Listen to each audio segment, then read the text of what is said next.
saya Yohanes Janting, asal saya dari Kalimantan Barat, Indonesia.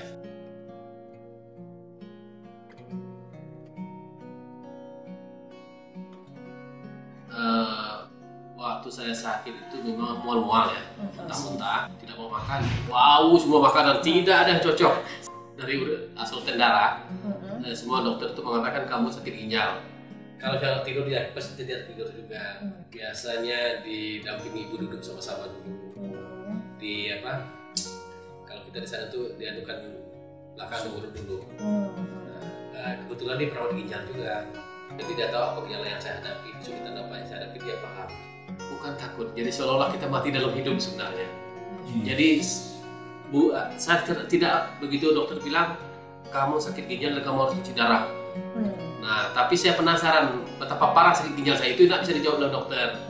Fungsinya seperti apa, ini masih berguna atau tidak. Nah, itu yang tidak bisa dijelaskan di sana.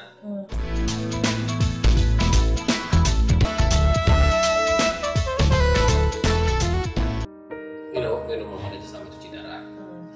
Tidak ada perubahan karena uric acid tetap tinggi gitu, tidak dia memburuk tapi dia tetap tidak ada perubahannya. Betul, termasuk salah satu profesor di Jakarta di rumah sakit ini saya berobat.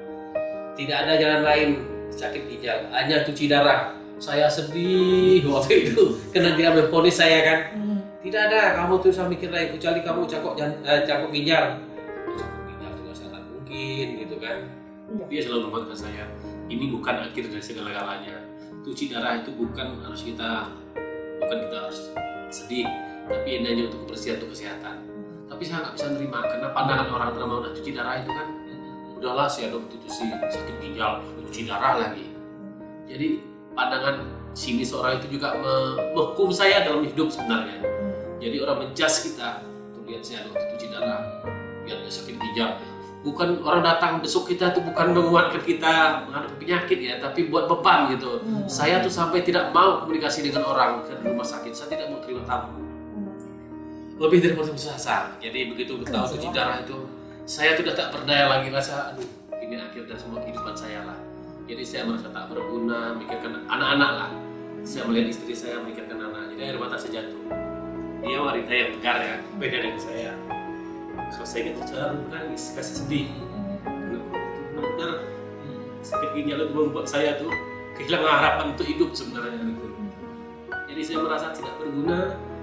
Saya merasa udahlah apa yang harus saya lakukan. Jadi sampai pada titik seperti itu. Jadi saya tidak tahu apa lagi gitu.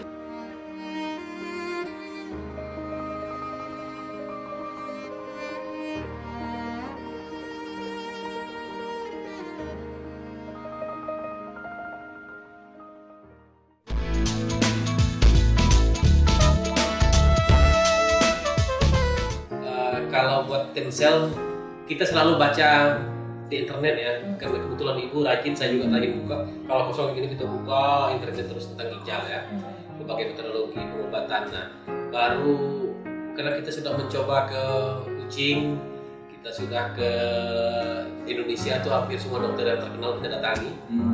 Nah, jadi kita keliling Jakarta biasanya cari alternatif, ada teknologi baru, ternyata tidak. Kita buka internet hari itu orang tahu Timsel itu ada program di Jakarta itu. Kita cari di Cempaka Mas, nggak ketemu waktu itu tutup kan. Lalu kita cari ke Citikon, nah baru ketemu ada Angel waktu itu. Dia kuat, lalu saya masih percaya ini penipuan. Nah jadi sampai kita serah DP 10 juta dengan Angel itu, saya masih berpikir negatif tentang rumah sakit ini. Ini penipuan, banyak penipuan itu. Tapi istri saya, enggak, kita yakinlah bahwa ini jalan yang diberi oleh Tuhan gitu, Pak. Nah, kita belum tahu nama Timsel, tapi kita baca, tapi udah itu kita rajin membaca pengalaman orang yang kita baca ya.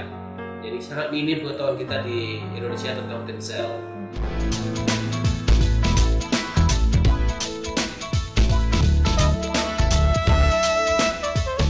Nggak ada lagi kalau yang seperti semuanya itu tidur ya udah bangun besok pagi gitu. Sudah Timsel yang kedua saya naik berat badan saya. Jadi mau makan, nah itu yang paling untuk melawan mau makan tuh. Pingin kita membayangkan makan ini enak itu Pak ya itu. Jadi itu perubahan yang paling mendasar ya. Lalu secara fisik kita kuat, bisa bekerja, bisa ikut rapat, bisa kemana-mana lah ya. Habis jadwal cuci gitu kan, lalu rapat lagi. Ya dari sakit ini saya tahu bahwa berbagi itu sangat penting pulang. Jadi kami dua sering telepon dulu. Jadi kita ada satu yang menarik dengan sakit ginjal ini. Saya punya teman di Riau, punya teman di Medan, punya teman yang tadi sakit ini berbagi pengalaman. Jadi kita saling hello bertelepon, tanya kabar SMS gitu ya, bagaimana perkembangan tulang ini. Oh ya begini. Jadi akhirnya saya iya, sakit ini tidak hanya membuat saya sedih tapi membuat saya punya teman, punya sahabat gitu kan. Saya memang selalu mencari semua dokter yang menangani saya. Jadi saya mengatakan dunia ini berkembang, teknologi berkembang. Jadi sayanglah dokter-dokter di Indonesia kalau tidak mau membaca dan tidak mau mengembangkan diri.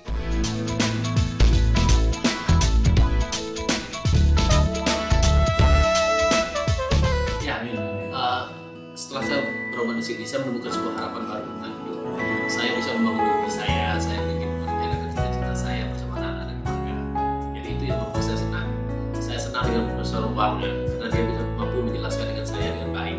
Jadi saya melihat dokter bukan karena saya berobat di sini ya, tapi saya senang karena mereka mampu apa yang saya tanya, mereka tidak marah, tapi mereka mampu membuat logika pikir saya tuh masuk akal saya. Oh ya begini ya, oke.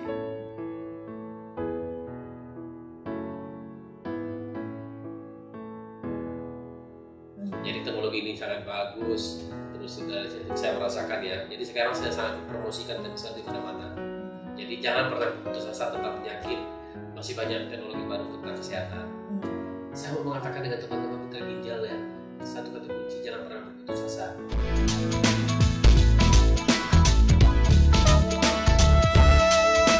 Ibu sangat dukung dia, apapun dia korbankan untuk kami, biaya segala macam ya. Kita tahu ini mahal tapi semua kita keluarkan uang, tidak ada perhitungan. Yang penting aku sembuh, nah itu ya. Jadi untuk sampai saat ini kami luar biasa. Jadi saya bersyukur lah mendapatkan istri yang luar biasa untuk dalam sakit ini ya. Kalau enggak saya udah tinggalkan loh. Tapi hal yang paling penting ya dalam menghadapi penyakit ginjal, selain dukungan istri, dukungan anak, keluarga lah, semua itu sangat penting. Jadi kita merasa tidak terbebani gitu ya. Jadi kita mengeluarkan uang banyak tapi keluarga saya tidak pernah menyesalkan. Itu sangat menyenangkan saya. Tidak ada kata yang cukup dengan dia. Dia wanita yang sangat luar biasa, sangat baik dalam pasangan hidup saya gitu ya. Jadi saya tidak pernah menyesal mendapatkan dia sebagai seorang istri. Saya bersyukur mendapatkan dia.